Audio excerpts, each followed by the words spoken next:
Buenas noches, pues estamos nuevamente en nuestro curso de matrimonios. El día de hoy vamos a iniciar con la lección número 4 y es una lección que se llama el papel del marido. No, ahora sí, maridos, esposos, abróchense sus cinturones, por favor. ¿Ok? Y como dice la palabra de Dios, seamos hombres porque vamos a tratar puntos que a lo mejor nos van a incomodar. Sí, pero pues bueno, el día de hoy es hacia los maridos y dentro de 8 días va a ser hacia las esposas, ¿no?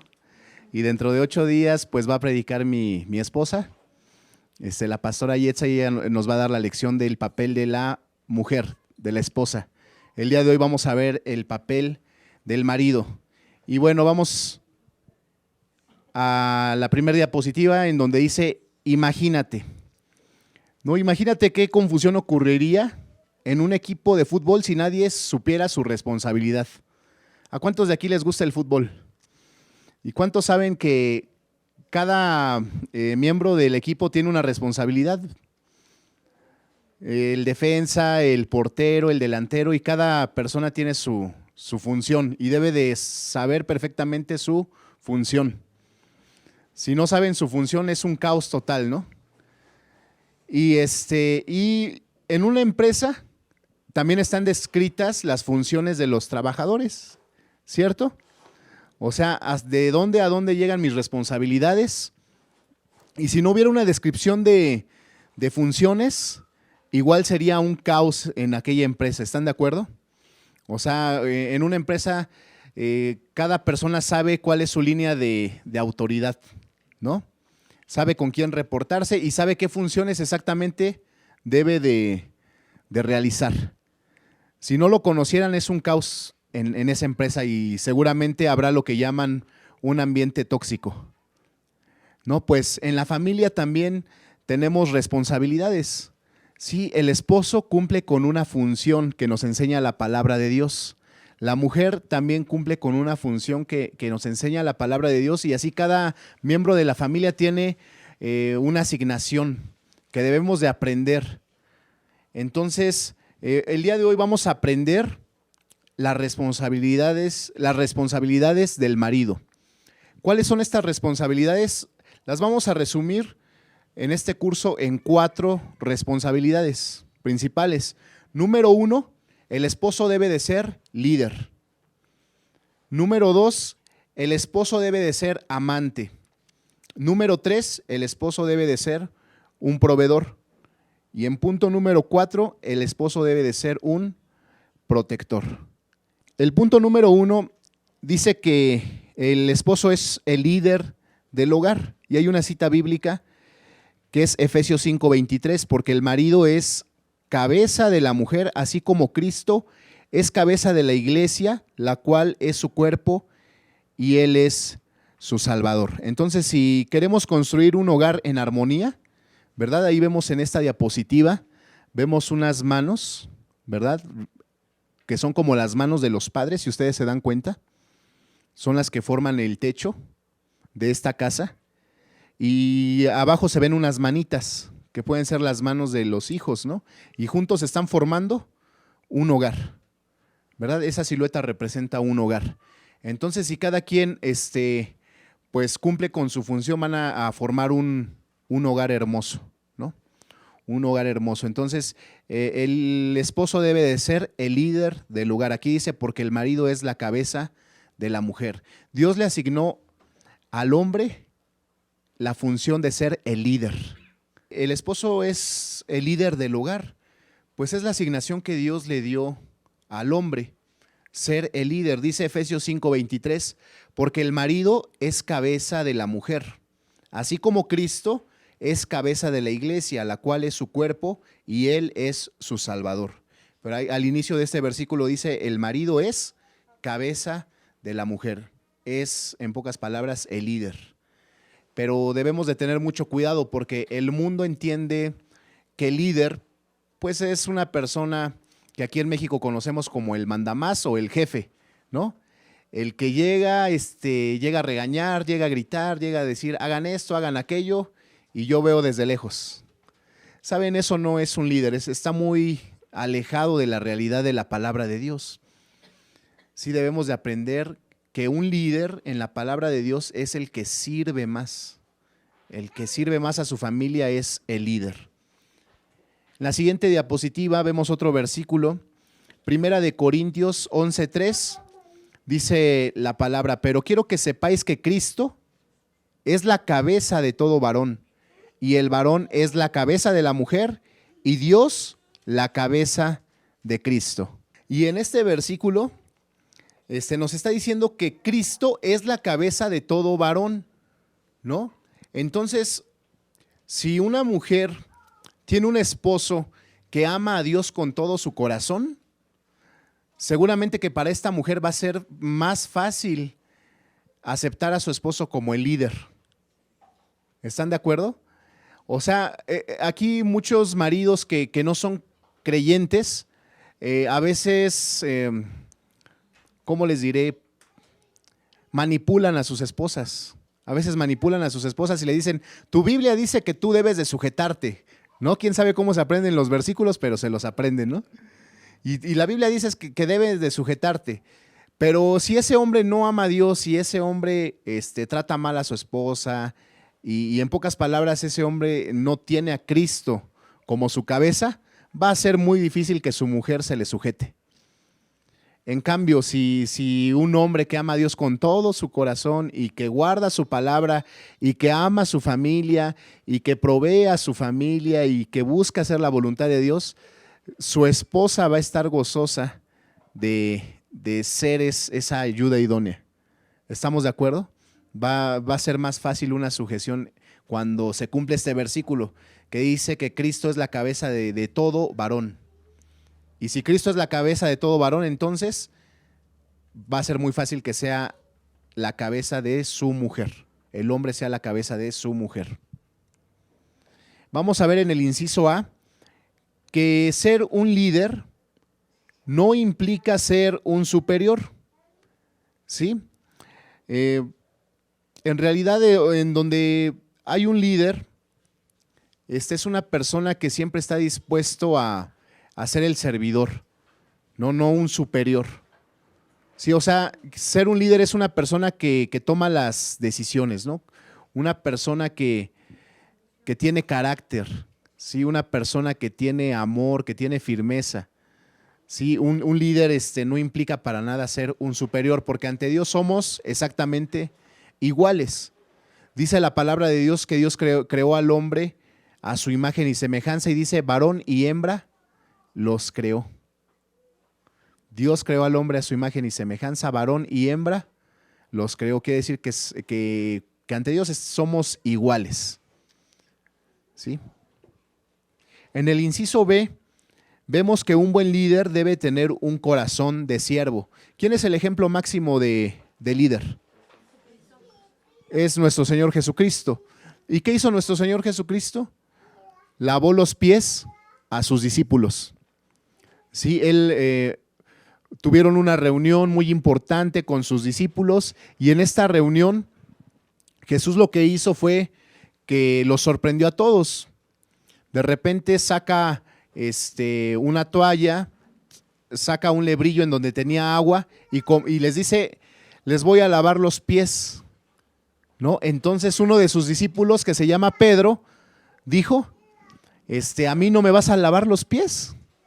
No, o sea, él no podía, no cabía en la cabeza de Pedro que el maestro, que el líder, o sea, que el buen pastor, ¿verdad? O sea, el rey de reyes le lavara los pies. O sea, no podía concebir eso. Y le dijo: Señor, yo no voy a permitir que me laves los pies. Y le dijo Jesús: si no dejas que te lave los pies, entonces no tienes nada que ver conmigo. Y dijo Pedro: bueno, Señor, entonces no me laves solamente los pies, lávame todo completo. Y sabes, esa es la forma en la que nos enseñó nuestro Señor Jesucristo. Nosotros también somos discípulos de Jesús, ¿sí? Y Jesús dijo: si yo, que soy el maestro, ¿no?, le lavo los pies a ustedes, así quiero que ustedes se sirvan, se laven los pies entre ustedes. Sí, entonces un líder, el esposo, debe de ser el servidor, ¿sí? El que está atento a las necesidades en su hogar. En el inciso C, vemos que el líder, estamos aprendiendo qué es ser un líder, debe pasar tiempo con los que están bajo su autoridad. Nuevamente tomo como ejemplo a nuestro Señor Jesucristo. El Señor Jesucristo tuvo a sus 12 discípulos. ¿Y cuánto tiempo pasó con ellos? Cerca de 3 años, ¿verdad? Cerca de 3 años estuvo con sus discípulos. Pero comía con ellos, viajaba con ellos. Si cruzaban el mar o si cruzaban un lugar, un desierto, iban de un lado a otro todos juntos. Y se iban a comer a una casa, iban a comer todos juntos. Y en donde les agarraba la noche, ahí estaban todos juntos. Entonces el líder dedicó tiempo a sus discípulos.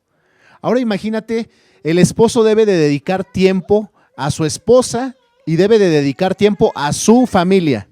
Vean qué hermoso, ¿no? Que nuestro Señor Jesucristo pasó tiempo con sus discípulos. Entonces, si el esposo es líder, tiene que pasar tiempo con su esposa y tiempo con sus hijos, ¿no? Pero como estamos en curso de matrimonios, tiene que pasar tiempo con su esposa. Un líder pasa tiempo con los que están bajo su autoridad. Dice Primera de Pedro 3:7, como lo vemos en la diapositiva: vosotros maridos igualmente vivid con ellas sabiamente, dando honor a la mujer como a vaso más frágil y como a coherederas de la gracia de la vida, para que vuestras oraciones no tengan estorbo. Pero la parte recalcada en su página 27, en el inciso C, es vivid con ellas sabiamente. Vivid con ellas sabiamente. ¿Y qué es vivir? Vivir es pasar tiempo, ¿no? La vida es tiempo. ¿Y qué mejor que es que tu tiempo y que tu vida pues se disfrute con tu familia, ¿no? Con tu esposa. Porque déjame decirte algo, el matrimonio comienza con dos, el esposo y la esposa, después vienen los hijos.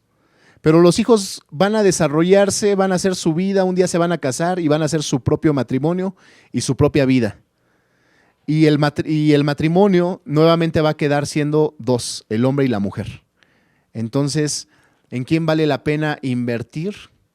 En la esposa y en el esposo. Amén. En el inciso D, dice que el líder debe de ser fuerte, pero no duro. Y lo vemos hasta en los ejemplos de la naturaleza. ¿Cuántos han visto aquellas imágenes en donde hay un león, ¿verdad?, tan poderoso? Con una mordida capaz que puede destrozar a un cachorrito, ¿no? Pero cómo tratan con ternura a sus crías. O vemos incluso a cocodrilos, ¿no han visto a cocodrilos cómo llevan a sus huevos en la boca? O sea, ese animal tan poderoso que deshace a un venado o deshace a un antílope, pero cómo con ternura incluso a sus hijos los lleva en la boca. Sí, entonces el líder debe de ser, estamos hablando del papel del esposo, tiene que ser una persona fuerte, pero no debe de ser duro. ¿Está bien? O sea, debe de ser fuerte. Y aquí nos pone algunos ejemplos en el inciso D. La verdadera hombría se demuestra en fuerza de carácter, en habilidad para hacer o para tomar decisiones difíciles. Sí, ahí es donde se muestra la hombría. Valor para no desmayar y suficiente confianza en sí mismo y en Dios. Esto es importantísimo. El hombre debe de tener mucha confianza en Dios para lograr sus metas. Alguien comparó al hombre ideal con un ladrillo cubierto de terciopelo, fuerza con ternura. El buen líder gobierna con amor, no con pavor, con firmeza, no con dureza, con ternura, no con terror. Vamos al inciso E, por favor. Ahora tenemos las consecuencias de un hombre débil. Debemos de entender que el hombre fue diseñado por Dios para ser líder, pero en las familias muchas veces se invierte completamente el orden. Yo me acuerdo de una familia en donde me decía mi amigo, esto me sucedió cuando iba todavía en la prepa, ¿no? y mi amigo me decía, es que en mi casa las cosas están completamente invertidas. Completamente invertidas. Dice, mi mamá es la que llega y nos regaña y nos pega y mi papá es el que nos llega y nos abraza y nos consuela y nos dice, ánimo, hijo. Dice, y mi mamá es la que se sale a trabajar y mi papá es el que se queda en la casa haciendo el aseo, ¿no? Y bueno, y las cuestiones del hogar. O sea, una casa completamente invertida, ¿no? Y sabes, el hombre debe de ser la figura de autoridad en la casa. Sí, las consecuencias de un hombre débil, ¿qué va a provocar? Va a provocar inseguridad en sus hijos. Tiene repercusiones. La figura de un hombre débil, bueno, normalmente refuerza a una mujer dominante, una mujer que practica el matriarcado, ¿no? ¿Y qué sucede? El hombre se achica y a final de cuentas es un círculo vicioso. La mujer se vuelve más dominante y el hombre se reprime más y los hijos se vuelven inseguros y es algo que no está bien, no es correcto. El hombre debe de ser el líder en su hogar. Y bueno, vamos a pasar al punto número 2, en donde el esposo debe de ser amante. Les voy a recordar los 4 puntos. El hombre debe de ser líder. Número 2, debe de ser amante. Número 3, debe de ser proveedor. Y número 4, debe de ser protector. Estamos viendo ahora el punto número 2, en donde el esposo debe de ser amante. ¿Qué significa esto? El que tiene amor, ¿no? O el que provee el amor para su familia. Eso es lo que significa. Yo le voy a pedir a Vladimir si nos puede leer Efesios 5, 25, 28 y 33. Efesios 5, 28, 25. Maridos, amad a vuestras mujeres, así como Cristo amó a la iglesia y se entregó a sí mismo por ella. El 28, así también los maridos deben amar a sus mujeres como a sus mismos cuerpos. El que ama a su mujer, a sí mismo se ama. Y el 33, por lo demás, cada uno de vosotros ame también a su mujer como a sí mismo y la mujer respete a su marido. Ok, estamos viendo unos puntos importantísimos. El 25 dice, maridos, amad a vuestras mujeres así como Cristo amó a la iglesia. ¿Sí? ¿Cuál es entonces la referencia? Es Cristo. Sí, entonces ahí vemos que el amor de un esposo debe de llevarse hasta el máximo. Sí, porque Cristo amó a su iglesia de una forma, pues total, de una forma completa. Y luego en el 28 dice, así también los maridos deben de amar a sus mujeres como a sus mismos cuerpos. Entonces un hombre, si tiene hambre, un hombre está trabajando y si tiene hambre hace una pausa y va a comerse una torta o va a comerse unos tacos. ¿Sí o no? Y si se siente cansado, pues el hombre de repente se consiente, ¿no? Pues sabes, debes de amar a tu esposa como a tu mismo cuerpo. Sí, o sea, ¿sabes qué? Ninguna persona en sus 5 sentidos se va a lastimar a sí mismo. ¿Sí? ¿Sabes quiénes se lastiman a sí mismo? Las personas que están fuera de sí. O las personas, se va a escuchar un poco extremo, pero así es, los que están endemoniados. Había un pasaje en la palabra de Dios en donde había unos hombres que se golpeaban con piedras, ¿se acuerdan? Y que Jesús, cuando llegó Jesús, estos hombres que estaban endemoniados dijeron, Jesús, ¿qué tienes contra nosotros? Y que estos hombres le dijeron, permítenos que nos vayamos a esos cerdos. Había un hato de cerdos, ¿no? Y entonces el Señor Jesús les dijo, les permitió irse a esos cerdos y esos cerdos fueron y se aventaron a un precipicio, ¿se acuerdan? Pero ¿quiénes se golpean a sí mismos? Los que están fuera de sí o quien está endemoniado. Entonces, ningún marido en sus 5 sentidos no se lastima a sí mismo, es decir, no va a lastimar a su mujer, sino que la va a amar como se ama a sí mismo. Y luego en el versículo 33 dice, por lo demás cada uno de vosotros ame también a su mujer como a sí mismo. Y la mujer respete a su marido. Aquí viene también algo bien clave. La mujer lo que más necesita es amor. el amor de su marido. Y el hombre lo que más necesita es el respeto de su esposa.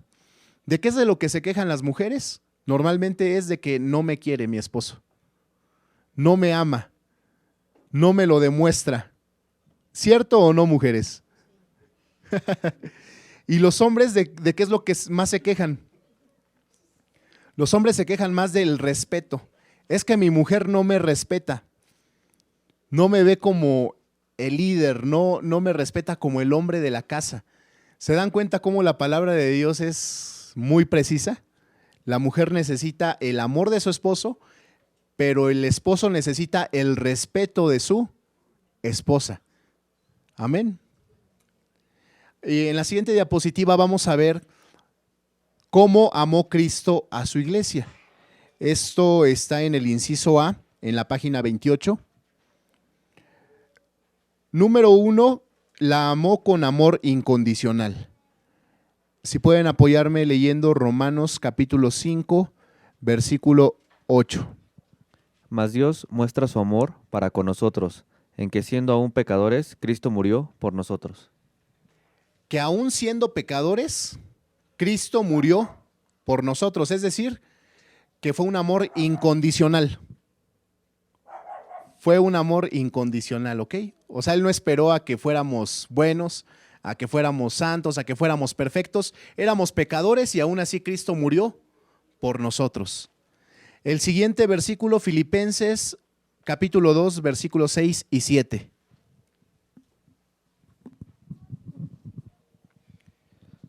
Filipenses 2:6, el cual, siendo en forma de Dios, no estimó el ser igual a Dios como cosa a que aferrarse. 7, sino que se despojó a sí mismo, tomando forma de siervo, hecho semejante a los hombres. Entonces, si se dan cuenta, pues Jesús era Dios, siempre fue Dios, ¿no? Pero Él no se aferró a ser Dios, sino que Él se hizo hombre, y siendo hombre, aún se hizo siervo. Sí, o sea, Él nació, como todos lo sabemos, en un humilde pesebre. Recordamos el nacimiento de Cristo en un humilde pesebre. Entonces, aquí vemos que Jesús nos amó con un amor no egoísta, sino que Él se despojó de todo. En los que pensó fue en todos nosotros. Y punto número 3, Él nos amó con un amor sacrificial. Efesios 5:2 y Efesios 5:25. ¿Quién nos hace favor de leer? Efesios 5:2. Y andad en amor como también Cristo nos amó y se entregó a sí mismo por nosotros en ofrenda y sacrificio a Dios en olor fragante. El 25. Maridos, amad a vuestras mujeres, así como Cristo amó a la iglesia y se entregó a sí mismo por ella. Fíjense, en la hora más difícil, cuando los soldados llegaron a buscar y a prender a Jesús, llegaron los soldados y ¿quién creen que salió al encuentro? Jesús salió al encuentro. Jesús salió al encuentro y le dijo, ¿a quién buscan? Y dijeron, a Jesús. Y Jesús dijo, yo soy. Sí, Él se entregó. Él se sacrificó. Entonces, ¿quién fue el que dio la cara? Fue Jesús. Jesús dio la cara por su iglesia. Y hasta el último momento, Él entregó su vida en esa cruz. Él en cualquier momento pudo haber llamado a legiones de ángeles, ¿no? De hecho, Él le dijo a sus discípulos, ¿ustedes creen que si pido legiones de ángeles, mi Padre no las enviaría? O sea, si Jesús hubiera pedido legiones de ángeles, o sea, inmediatamente ángeles hubieran deshecho a los soldados romanos. Pero Él se entregó hasta el último momento. Aún dijo de los que lo estaban crucificando, aún dijo, Padre, perdónalos. Aún murió por aquellos que le estaban crucificando, ¿no? Y muchos de los que le estaban crucificando se dieron cuenta en ese momento, verdaderamente este era Hijo de Dios. O sea, hasta en la hora de su muerte y en la hora de su crucifixión, a muchas personas creyeron en Él. ¿sabes? Pero Jesús se entregó y Jesús nos amó con un amor sacrificial. Así debemos de amar nosotros también a nuestras esposas.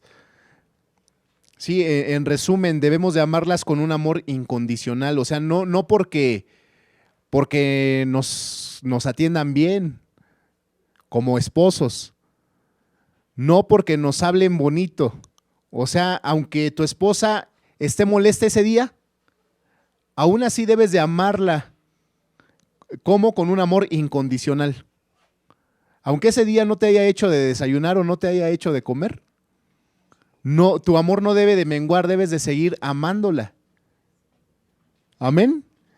No debes de ser egoísta, o sea, no es, pues, te amo, te quiero, y a veces las esposas dicen, algo quieres, por algo me estás tratando bien. ¿Sabes? Tú debes de tratar bien a tu esposa sin buscar nada a tu favor, o sea, no por buscar cosas por puro egoísmo. Y número 3, con amor sacrificial, o sea, primero buscando el bien de nuestra familia, el bien de nuestra esposa, y ya al último nosotros. Bueno, vamos a continuar con el inciso B. ¿Cómo puede un esposo mostrar amor a su esposa? Aquí dice varios puntos, pero vamos a hacer una dinámica. Vamos a escuchar a algunos matrimonios cómo les demuestran el amor a sus esposas. Una de las formas de que se le puede demostrar el amor a nuestras esposas es con palabras. Generalmente yo a mi esposa no le llamo por su nombre, siempre le llamo o amor o reina, o no le digo su nombre completo, le digo Denny, y esas son algunas formas de las que yo le muestro con amor a mi esposa. El punto número 2 es atenciones, ternura, cortesía y detalles, ¿no? Bueno, por ejemplo, cuando mi esposa está enferma, pues normalmente yo me ocupo de algunas cuestiones de la casa, pues de traerle su medicina, subirle un té, ¿no? Por ejemplo, cuando andamos en la calle, pues le abro la puerta del auto, y bueno, le procuro a veces una chamarra o algo en el coche, ¿no? Para las cuestiones del clima. Y el punto número 4 es asegurándole que después de Dios, ella es la número 1 en mi vida. Realmente en mi matrimonio así es, primero es Dios y luego mi esposa. Ella está antes que el trabajo, que los amigos, que la familia, pero también ella sabe que el primer lugar es de Dios. Bueno, punto número 5, tratando de comprenderla. Bueno, pues prácticamente a veces nos ponemos en el lugar de ellas, las comprendemos a veces cómo se sienten. Nosotros como esposos, pues llegamos del trabajo cansados o X y pues también nos damos cuenta que ellas estuvieron todo el día en la casa. Entonces tenemos que comprenderlas a diario, darnos cuenta que también ellas tuvieron un día difícil y buscamos la manera de ayudarles en lo que más se pueda. Entonces nos podemos dar cuenta si estos puntos los ponemos en práctica. Dijimos al principio que no hay un matrimonio que saque 10 de calificación. Es más, en algunos cursos de matrimonios, algunos llegan diciendo, este es nuestro último recurso. Si no pasa nada en este curso, nos divorciamos. Algunos llegan así. Pero ¿sabes qué? De eso se trata precisamente. Si tú tienes un buen matrimonio, si tienes un matrimonio que tiene un 8 de calificación, pues probablemente llegues a 8.5 terminando este curso. Y si tienes un matrimonio que anda rayando el 0, ¿sabes qué? Esfuérzate y probablemente terminando este curso llegues a un 5. Ya es algo, no un avance. Y en el próximo curso llegues a un 7 y así vayas perfeccionando tu matrimonio. De eso se trata. ¿Para qué? Para que lleguemos a ser un matrimonio como el que aparece en esta diapositiva. Un matrimonio que ya pasó el tiempo y que cada vez se aman más. El punto número 3 trata de que seamos proveedores. Dice Efesios 5:29, porque nadie aborreció jamás a su propia carne, sino que la sustenta y la cuida como también Cristo a la iglesia. Y aquí vemos a un hombre que se está dando ahí un masaje, ¿verdad? Se consiente, ¿no? Pues a un hombre que le gusta tratarse bien, vestirse bien, vivir bien. Pero ¿sabes? Si eso procuras para tu propia carne, con más pasión y con más amor y con más entrega debes de sustentar a tu esposa. Debes de tratar mucho mejor a tu esposa de lo que te tratas a ti mismo. La siguiente diapositiva, en 1 de Timoteo 5:8, dice, porque si alguno no provee para los suyos y mayormente para los de su casa, ha negado la fe y es peor que un incrédulo. ¿Sabes? El punto número 3 trata de que el hombre, el esposo, debe de ser un proveedor. En estos tiempos hay un dicho aquí en México que dicen candil de la calle y oscuridad en tu casa. ¿Por qué? Porque miren, se da mucho que en familias que no aman a Dios y que no tienen principios bíblicos, el hombre cuando llega el día de pago invita a sus amigos a tomar alcohol, invita a la fiesta y llega a su casa y dice ya no traigo dinero y la familia está sufriendo. ¿Sabes? Dice la palabra de Dios que el hombre tiene que ser el proveedor primeramente en su casa.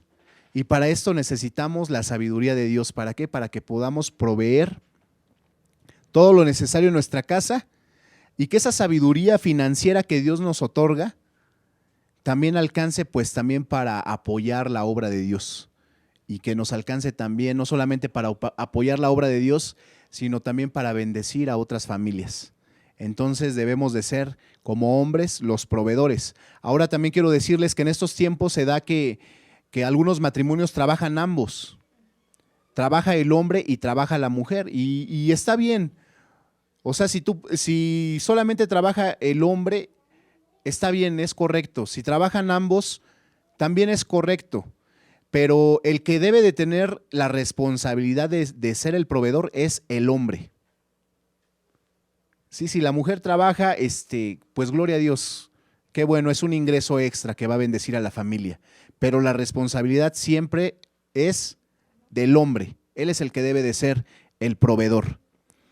Un versículo en Proverbios 13:4 dice, el alma del perezoso desea y nada alcanza, mas el alma de los diligentes será prosperada. Entonces, como proveedores, junto con nuestra esposa tenemos sueños, ¿verdad? Probablemente hacernos de una casa, probablemente hacernos de un automóvil, de un carro, probablemente darles una carrera universitaria a nuestros hijos, darles una buena vida a nuestros hijos, salir de vacaciones, no sé, o sea, tenemos sueños y tenemos planes todos.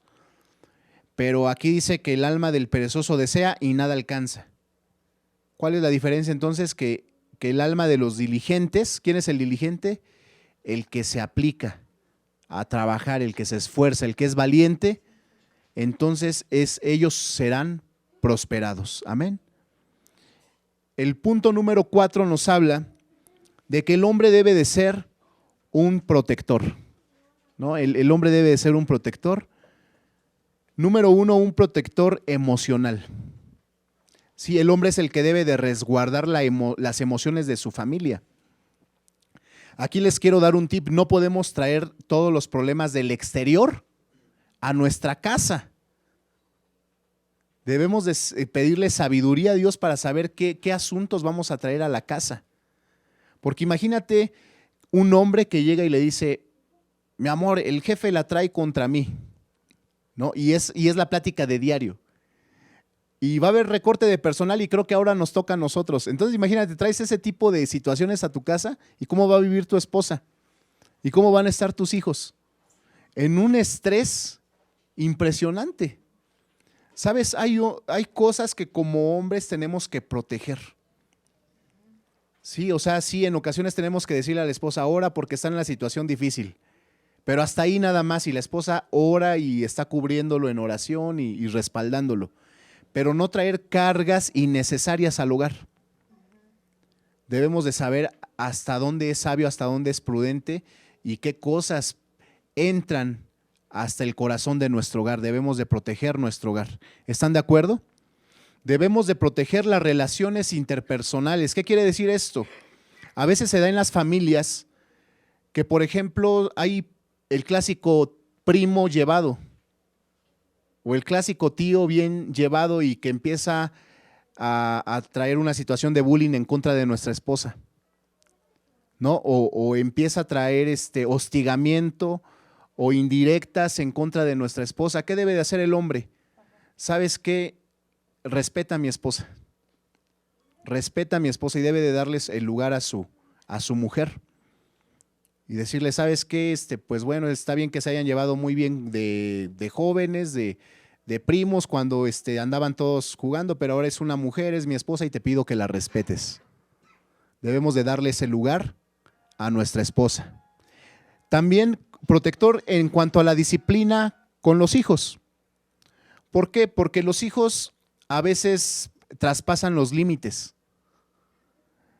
Y sabes, el hombre y la mujer disciplinan a los hijos, pero ¿saben quién lleva la responsabilidad mayor de la disciplina? El esposo. Y a veces el esposo, por lo mismo hace un rato comentaba Frank, ¿verdad? Que a pesar de que llegamos cansados, o era Edgar, ¿no? Que a pesar de que llegamos cansados, no ser ásperos, así de la misma forma llegamos cansados y todo, pero aún así tenemos que hacernos cargo de la disciplina de los hijos. ¿Sabes qué? Mi hijo, mi hija se pasó del límite. Bueno, entonces papá es el que va a decidir qué disciplina se va a aplicar a los hijos. Y la mujer debe de respaldar esa disciplina. ¿Cuántos están de acuerdo? Sí, y finalmente, pues bueno, decirles que en la siguiente diapositiva, por favor, que pueden buscar estas conferencias, estas enseñanzas acerca de la familia en nuestra página que se llama vivoporjesús.com.